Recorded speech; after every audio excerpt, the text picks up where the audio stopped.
Welcome, I'm Ian Baker, and today we're going to go over some how-to RV basics, and that is extending your awning. We'll start with a power awning, as power awnings are a lot more common on today's RVs. After that, if you want to skip ahead, we will go to the manual awnings as well. And there's going to be two major types, but we'll cover that in just a moment. Regardless, no matter what type of awning you have, the first thing you want to do is level the RV as well as stabilize it. So as you can see, we are inside a shop, so we are nice and level here, have a concrete pad, and our stabilizers are down.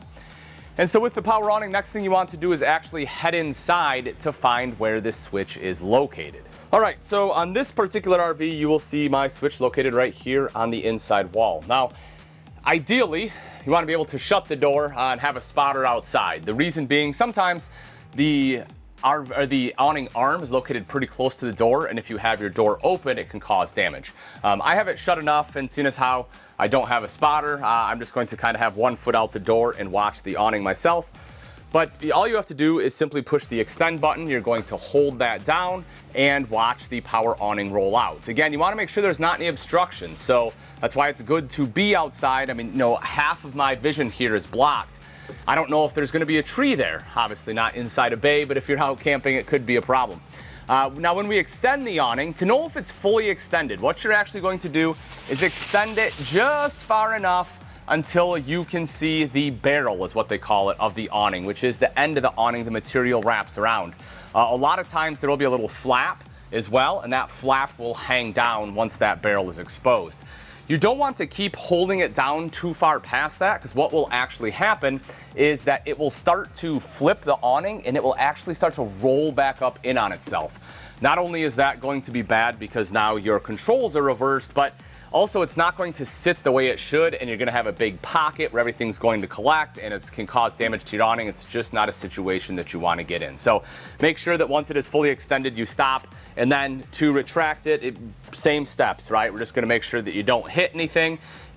If you adjusted the arms, some power awnings will readjust when you roll them back up, some will not. So I do recommend setting them both at the same location so that one arm isn't out further than the other when you roll them back up. And then again, we're going to push the button, we're going to hold it down, and we're simply going to watch that awning as it comes up. And what we're looking for is we want to make sure that both sides of the awning are coming up evenly. You don't want one side going in further than the other, and you're just going to hold that until it basically touches the outside of the RV.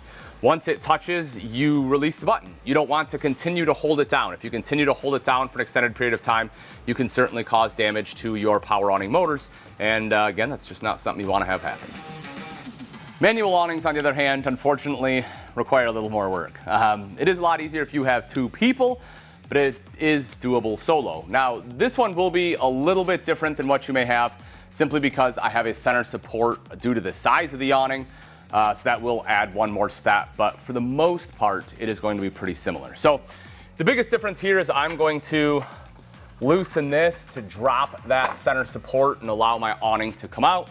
Then what I'm going to do is I'm going to go to each awning arm, and we will have these knobs. I'm simply going to loosen these up. They should be tight when you're traveling, but I want to go ahead and loosen those up. Do the same thing on the other side, which, to be perfectly honest, I've already done it on both sides. So once that is done, you're actually going to come right over here, and at the very top, you will see something like this. You'll have a long rod like this to help you, and you should have some kind of signification of it where it says roll up and roll down. But basically, you will have a knob or a lever of some sort, and if that lever is up, that's how it retracts. When we need to extend it, we put that hook on top, and we simply pull it down just like that.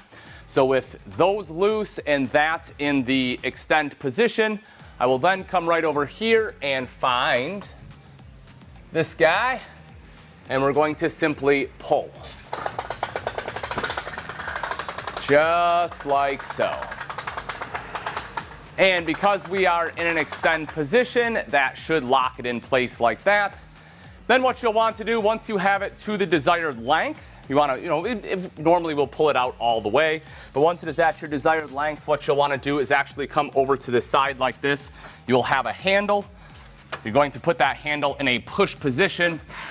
That will help raise that all the way up and get you the angle you want, and then you will tighten both of your arms back down. So to retract the awning, I've already loosened it up on the other side. So we're going to come right over here, loosen it up, just like so. And then we're going to just do the opposite of what we did. We're going to put that handle up, slowly guide it back down. We'll do that on both sides. Once that is done, we come back over to where we were. You want to grab your cord here because otherwise it's going to roll in on you, which you don't want. And we're going to flip it back. That will allow it to retract. Once that happens, you want to have a good grip on it, like here. And then you're just going to simply take your tool, stick it inside this hole. Sorry, I'm working with a little bit older awning. Just want to make sure we're not going to damage our loop. There we go. That will allow us to roll it right back up. And as I mentioned on this one, we do have the final step of the support. We'll put the support back up, tighten that, whoops, there we go. Tighten that back up, and then again, we'll go on both sides, make sure our arms are in place, make sure they're locked. You want that inner arm locked to that outer arm, and then we will tighten both of those up. That way it doesn't come out as you're going down the road. All right, the last style awning I want to show you is technically a manual awning, but it's a lot more commonly used on lighter weight RVs, even brand new ones still being made today, and that is our box style manual awning. Now this one right here is the Oasis. We are actually at the Camping World Technical Institute. You can see it's not on an RV, but I'm lucky enough that we get to use this one for demonstration for this video purpose. I've also seen a couple other brands. Thule's a very common one out there that is used as well. But in order to extend and retract these, they're actually pretty simple. You'll see you get a much longer wand here. You simply put that in just like so, and then you're going to want to twist. So it kind of has two handles here, and so you're just going to twist just like this. You'll do this style motion, and as you can see, comes out just like that. Super simple and easy. That'll be the same thing to retract it. You'll just go the opposite direction. So if you have one of these awnings, you know, again, as far as manual awnings go, they're definitely the preferred style just because they are so much simpler. And you don't have to worry about a motor failing like you might on a power one. All right, folks, that pretty much wraps it up for this video. A few key takeaways that I want you to have. No matter what style awning you have, always look for obstructions. You don't want to run it into a tree. With a power awning, one of the biggest things to pay attention to is to make sure you don't overextend it where it rolls back up on itself, because again, that will cause damage. On a manual awning, make sure that you unlock everything when extending, lock everything down once you have it in position or when you are traveling. Other than that, awnings are obviously fantastic. It's a great way to create some shade. You can have some rainwater dump off. If ever there's a storm, folks, or a big storm coming in, lots of wind, make sure you put your awning in. I've seen way too many awnings get ripped off because of high winds. But that pretty much wraps up this video. Hopefully you enjoyed it. If you have any questions, please feel free to drop it in the comments section below. If you did like this video, a like is always appreciated. And if you know someone that could use this, please share it. Of course, if you would like more how-to and troubleshooting, then simply subscribe to the channel. Thanks again for watching, folks. I'm Ian Baker, and until next time, we'll see you.